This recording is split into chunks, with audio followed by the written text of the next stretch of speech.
Hello student, आज हम class 10th math NCERT solution chapter first real number में Euclid's division lemma and Euclid division algorithm study करेंगे।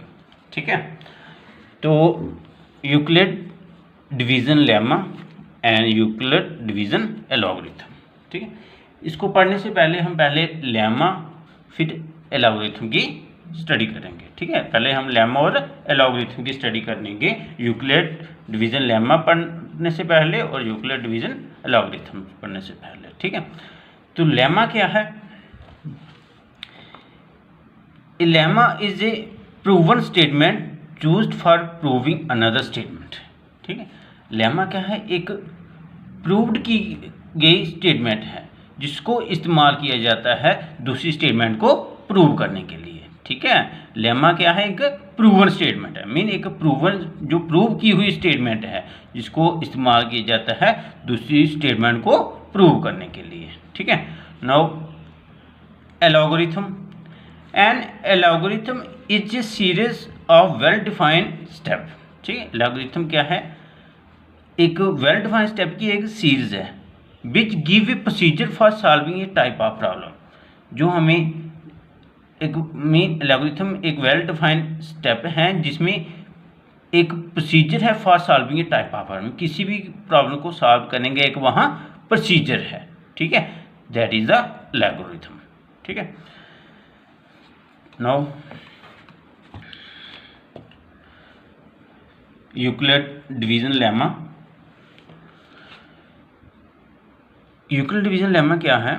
Given positive integer A and B, कि A and B दो positive integer हैं, there exist unique integer, mean ये दो unique integer exit करते हैं, एक क्यू एंड आर। ठीक है, satisfy the condition A is equal to B Q plus R, where R greater than equal to 0 but less than B. Mean R की जो value है 0 से बड़ी या 0 के इक्वल हो सकती है बट लेस देन बी, ये जो बी है यहाँ उससे कम। इन सिंपल वर्ड्स में हम कह सकते हैं डिविडेंड जो है, ठीक, is equal to divisor multiple question plus remainder. ये आप छोटी क्लासों में 4th स्टैंडर्ड या 5th स्टैंडर्ड में आपने पढ़ा होगा, टीचर आपको बताती होगी, मैक्सिमम सभी ने बच्चों ने पढ़ा है, dividend equal to divisor multiple question plus remainder. ठीक है, छोटी क्लासों में जब आप क्या करते थे, डिवीज़न निकालते थे फिर उसको चेक करते थे। ठीक है, तो ये वही चीज़ है। ठीक है, यहाँ लेकिन जो डिविडेंड है वो ए है, डिवाइजर जो है यहाँ बी है, क्वेश्चन जो है यहाँ क्यू है और रिमाइंडर जो है वो यहाँ क्या है?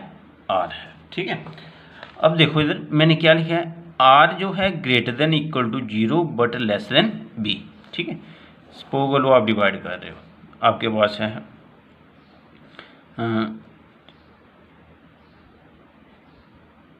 21 है। ठीक है, 21 को आप 5 के साथ डिवाइड कर रहे हो, 5 4 का आपके पास आता है 20 और रिमाइंडर क्या आया 1। ठीक है, फिर 22 5 के साथ डिवाइड करते हो आता है 20, फिर रिमाइंडर क्या आया 2, फिर 23 को डिवाइड करते हो 5 के साथ, 5 4 का 20, रिमाइंडर आया 3, फिर 24 को आप डिवाइड करते हो 5 के साथ, 5 4 का क्या आता है 20, रिमाइंडर आया 4। फिर जब आपने 25 को 5 के साथ डिवाइड किया, आपका 5 का सीधे 25 बन गया, रिमाइंडर क्या आया 0। अगर इसी तरह अगर आप 20 को 5 के साथ डिवाइड करते 5 4 का 20, रिमाइंडर फिर भी आपका क्या आना था 0। ठीक है, तो बी मैंने आपको क्या बताया? डिवाइजर। डिवाइजर का मतलब जिसके साथ आप डिवाइड करते हैं, तो मीन बी जहाँ आपका क्या है 5 है। अब बी की वैल्यू देखो, जहाँ क्या है 5, तो मैंने लिखा कि जो आर की वैल्यू होगी वो greater than equal to 0, mean 0 से बड़ी और equal but less than B, लेकिन बी से कम। तो बी जहाँ 5 है, इसका मतलब आर की जहाँ जो वैल्यू होगी 0 से बड़ी, 0 से के इक्वल बट लेस देन 5, इसका मतलब आर एक बार 0 आया, फिर 1 आया, फिर 2 आया, फिर 3 आया, फिर 4 आया, मीन 5 तो नहीं आया क्योंकि 5 आपका बी है, इससे बड़ी नहीं हो सकती, ना इसके बराबर हो सकती है। ठीक है, ना इसके इक्वल हो सकती है। r इक्वल 0 1 2 3 4, मैंने यही इसका मतलब है कि r की वैल्यू जो है greater than equal to 0 but less than v, लेकिन b से कम होगी। तो b आपका यहाँ फायदा है, इसलिए 5 से कम है। ठीक है, ये आपने ध्यान रखना है। तो a आपका यहाँ क्या हुआ, a सपोज जैसे मैंने 20 को 5 के साथ डिवाइड कर रहा हूँ, लो कि आपके पास मैंने यहाँ 21 लिखा है, 5 4 का 20 आया, 1 आया रिमाइंडर। जी आपका r, जिसको आप रिमाइंडर बोल सकते हो। जी आपका कोशेंट, जिसको आप शॉर्ट फॉर्म में q बोला है। जी आपका डिविडेंड, ठीक है, जिसको आप शॉर्ट फॉर्म में e। तो 5 आपका b, जिसके साथ आप डिवाइज़र बोलते हो। क्या बोलते हो इसको? डिवाइज़र, जिसके साथ आप डिवाइड करते हो। ठीक है, तो मीन इसका मतलब जैसे 21 है, 21 equal to 5 multiple quotient. Question क्या है? क्वेश्चन आपका 4 आएगा, जहाँ 5 4 का 20 होता है ना, 4 क्वेश्चन 4 आएगा प्लस रिमाइंडर क्या है 1।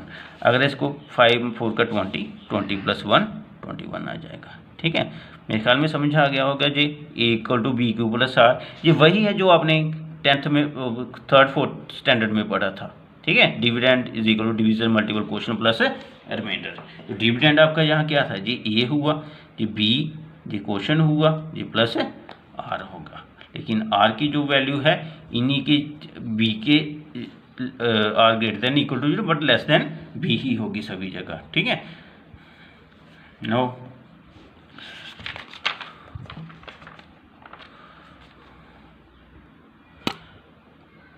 आगे यूक्लिड डिवीजन एल्गोरिथम।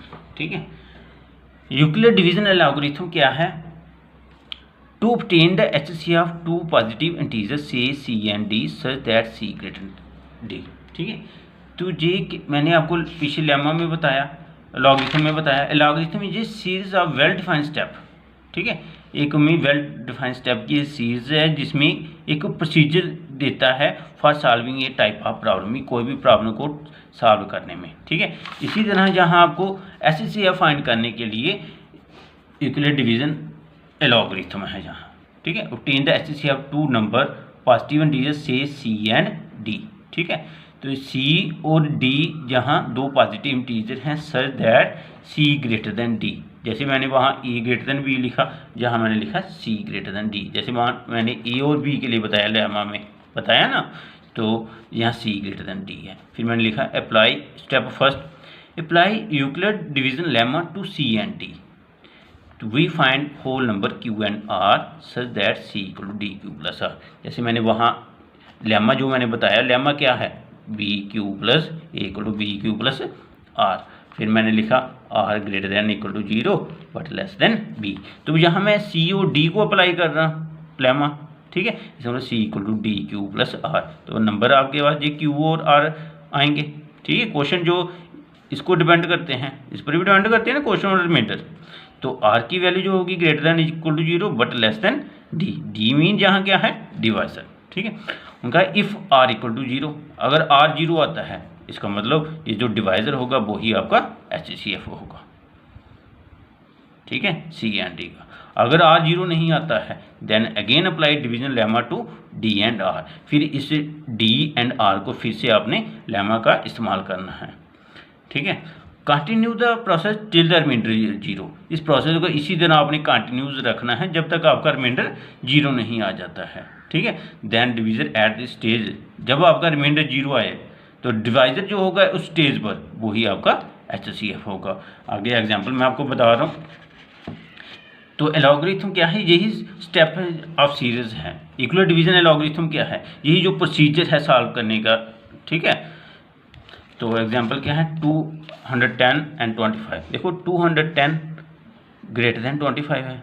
ठीक है, इसको आप बाय लॉन्ग डिवीजन मेथड से सॉल्व कर सकते हो। 210 ये 25, आपको पता है 25 8 का कितना होता है? 200। ठीक है, ये 0 आया, ये 1 आया। अब देखो ये आपका रिमाइंडर क्या है? रिमाइंडर है, ये आपका क्वेश्चन है, ये आपका डिवाइजर है, ये आपका क्या है? क्या है जी? डिविडेंड। ठीक है, फिर ये जो 25 है, ये जो जहाँ डिवाइजर है वो जहाँ डिविडेंड बन जाएगा, क्या बन जाएगा वो डिविडेंड, ये मीन 25 ऐसे आ जाएगा, ठीक है। फिर 10 टू का 25, फिर ये 5 जो रिमाइंडर है वो डिवाइजर बन जाएगा, जो डिवाइजर था वो क्या बनेगा डिविडेंड, मीन 10 आ जाएगा, तो 5 टू का 10, ठीक है। अब क्या आया रिमाइंडर 0, देखो जहाँ आपका रिमाइंडर 0 नहीं है, फिर से आपने अप्लाई किया डिवीजन एल्गोरिथम को, ठीक है, डिवीजन लेमा को, ठीक है, यूक्लिड डिवीजन लेमा को फिर अप्लाई किया, फिर आपका रिमाइंडर 5 आया, रिमाइंडर फिर 0 नहीं आया आपका, फिर से आपने इसको यूक्लिड डिवीजन लेमा को अप्लाई किया, तो 5 टू का 10, तो लास्ट में जहाँ आपका क्या आया रिमाइंडर 0 आया।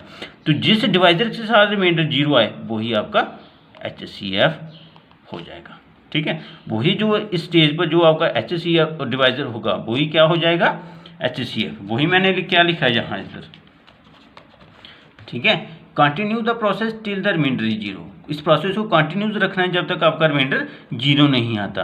Then divisor at this stage, जब 0 आता है तो उस स्टेज पर जो डिवाइजर होगा वही क्या होगा HCF, ठीक है, लिखा है ना continue process till the remainder 0, process continue रखना है जब तक रिमाइंडर जब तक रिमाइंडर 0 ना आए, जब रिमाइंडर 0 आ गया तो डिवाइजर होगा उस स्टेज पर वही आपका HCF होगा, ठीक है। जैसे यहाँ 0 आया तो इस डिवाइजर को क्या बोलेंगे हम HCF, इसका मतलब HCF क्या हुआ इसका 5 हो जाएगा, ठीक है। तो इस तरह से आपने यूक्लिड डिवीजन जो एल्गोरिथम है उसको अप्लाई करना है। तो ये आपने HCF आया जहाँ का 5, तो जो अब आपको क्या समझ आया कि यूक्लिड डिवीजन लॉगरिथम क्या है, ये वही है जो आपने 3rd 4th स्टैंडर्ड में आपने पढ़ा था लॉन्ग डिवीजन मेथड, ठीक है। जो लॉन्ग डिवीजन पढ़ा था वही जहाँ की स्टेप बाय जहाँ इसका प्रोसीजर है, ठीक है, तो वही ये आपका यहाँ एलॉगरिथम है। तो और भी कोई आप एग्जाम्पल लिख सकते हो, सपोज लो आपने लिखा 180 एंड 45, तो 180 एंड 45, 180 तो 45 के साथ जब आप डिवाइड करोगे तो इसको 4 5 का 20, 4 4 6 2 80, तो मीन जहाँ आपका पहले ही आ गया तो मीन सीधे आपका यही HCF हो जाएगा, ठीक है। अगर सपोज मैंने लिखा होता